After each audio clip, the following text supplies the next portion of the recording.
अध्यक्ष महोदय, माझ्याकडे अप्पर मनार धरण आहे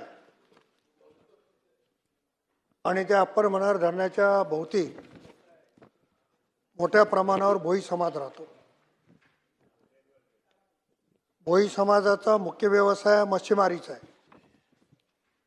परंतु त्या धरणावर ज्या संस्था निर्माण केल्या त्या एका विशिष्ट समाजाने या सगळ्या संस्था केलेल्या आहेत. असं काही बंधन नाही आहे की कोण्या समाजाने करू नये. कुठलाही समाज कुठलाही उद्योग करू शकतो. परंतु ज्याला साधं धरणामध्ये पोहता येत नाही अशा सगळ्या लोकांनी मच्छीमारीचं रजिस्ट्रेशन केलेलं आहे. एकाच कुटुंबातले अनेक सदस्य त्या संस्थेमध्ये आहेत आणि गेल्या अनेक वर्षापासून मूळ जो भोई समाज आहे मच्छीमारी करणारा त्याला याच्यापासून दूर ठेवल्या जाते. अनेक वेळेस त्याने आमरण उपोषण केलं. मी स्वतः लोकसभेचा सदस्य असताना माननीय जिल्हाधिकारी आणि आम्ही जाऊ लेखी पत्र देऊन त्यांचं उपोषण उठवलं. परंतु आपल्याकडे जी माहिती आहे की अशा पद्धतीची तक्रार अप्राप्त आहे. माझी आपल्याला विनंती आहे की हे जे कार्यालय आहे, मी आपल्यालाही भेटून विनंती केलेली होती. आपणही त्या संदर्भात चौकशीचे आदेश दिले. आपणही त्या संदर्भात एका अधिकाऱ्याची बदली देखील केली. परंतु पूर्णपणानं गेल्या 15-20 वर्षापासून त्या ठिकाणी हा बोगस कारभार चालतोय. आपण 4 संस्थेची नावं दिली. त्याच्यामध्ये माहिती देताना गवंडगावचा उल्लेख केला. त्या गावाची लोकसंख्या साधारणतः 1000 ते 1200 आणि 4ही संस्था एकाच गावामध्ये नोंदणी झालेली आहे. माझी आपल्याला विनंती राहणार आहे की मूळ मच्छीमारीचा व्यवसाय करणाऱ्या लोकांना आपण त्याच्यामध्ये सभासद करून घेणार का? जो आत्ता प्रकार झालाय त्याची आपण चौकशी करणार का? आणि चौकशी अंती जर दोषी आढळला तर आपण कारवाई करणार आहात का?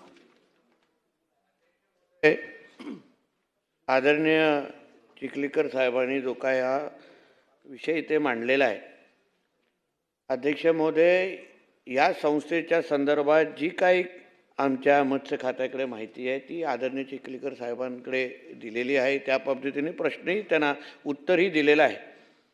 अध्यक्ष महोदय, ह्या संस्था चालवली कशी गेली, आता ती संस्था किती उत्पादन करते, जवळपास 120 टन उत्पादन ती संस्था करते. आणि एकंदरीत मराठवाडा विदर्भामध्ये कालपण पटोले साहेबांच्या एकंदरीत प्रश्नाला उत्तर देत असताना या सगळ्या संस्थांना चिखलीकर साहेब आपल्याला मत्स्य गोड्या पाण्यातल्या मासेमारीला प्रोत्साहन देण्याच्या दृष्टिकोनातून आमचं खातं आतापर्यंत विविध योजना आणत आहे. आपल्याला मी एक विनंती करणार आहे, कारण का जास्त वेळ राहिलेला नाही, आपल्यालाही मला प्रश्नाला न्याय द्यायचा आहे. एक तर आपल्याला मागण्यानुसार या संस्थेबद्दल काही आपल्याला कारवाईची कुठल्याही चौकशीची अपेक्षा असेल तर आपण आमच्याकडे पुरावे आणून द्यावेत जे आत्तापर्यंत आलेले नाही आहेत. दुसरा तर आपण महाराष्ट्र सहकारी संस्था अधिनियम 1960 कलम 120 अंतर्गत आपण इथेही दाद मागू शकता, अपील करू शकता आणि या संस्थेच्या बाबतीमध्ये जी काय आपल्या अपेक्षा आहे त्या बाबतीमध्ये तिथे चौकशी चालू शकता. आमच्या खात्या अंतर्गत अगर आम्हाला पुरावे आणून दिले, आपण पत्र आणून दिलं, मागणी केली, पण पुरावेच आले नाही आहे चिखलीकर साहेब. पुराव्याशिवाय संस्थेवर कसं कारवाई करायचं?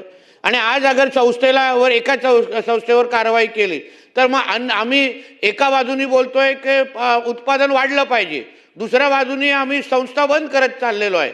तर म्हणून आपल्याला विनंती आहे, आपण ज्येष्ठ आहात, आपण खासदार राहिलेला आहात, आपण अगर आमच्याकडे पुरावे आणून दिले तर निश्चित पद्धतीने ह्याच्या बाबतीत सगळ्या पुराव्यांची चौकशी केली जाईल आणि योग्य तो मार्ग काढला जाईल.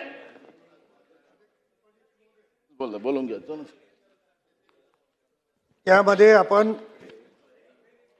सहाय्यक निबंधक सहकारी संस्थाकडे कुठली तक्रार प्राप्त झाली नाही असं 4ही संस्थेमध्ये उल्लेख केला. मी स्वतः खासदार असताना माझं पत्र दिलं. माननीय जिल्हाधिकारी यांनी आम्ही जाऊन उपोषण सोडवलं. सभागृहाची विशेष बैठक आता स्थगित होत असून